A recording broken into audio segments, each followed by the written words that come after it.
Hello, hi, నమస్తే అందరికీ. Welcome to Madhuri vlogs. ముందుగా మీ అందరికీ కార్తీక పౌర్ణమి శుభాకాంక్షలు.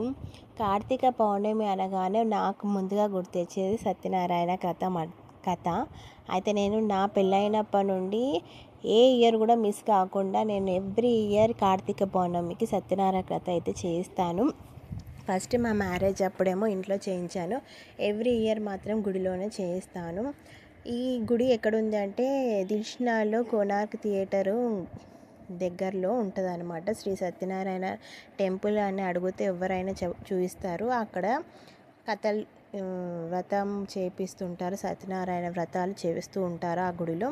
సో మేము ఎవ్రీ ఇయర్ ఇక్కడికే వచ్చి చేయించుకుంటాము. చాలా బాగా చేస్తారు. అయితే ఈ సత్యనారాయణ కథకు సామాన్లు కూడా వాళ్ళే ఇస్తారు. మనం జస్ట్ కాయిన్స్ తీసుకొని విడి పూలు తీసుకొని వెళ్ళిపోతే సరిపోతుంది.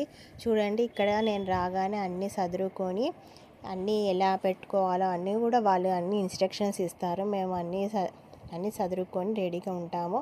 ఇక పంతులు వచ్చేసి మైక్ పట్టుకొని అందరికీ వినపడేలా అందరికీ చెప్తూ ఉంటాడు. సో మేము ఈ విధంగా సత్యనారాయణ కథ అయితే చేసుకుంటాము. ఇంకా కథ అయిపోయాక మా ఇంటికి కొంతమందికి ఒక 5 మందికి అన్నమాట అలా పిల్లలకి అన్నం పెట్టుకుంటాం అనమాట. సత్యనారాయణ కథ అన్నగానే అన్నదానం కూడా చేయడం కంపల్సరీ కదా.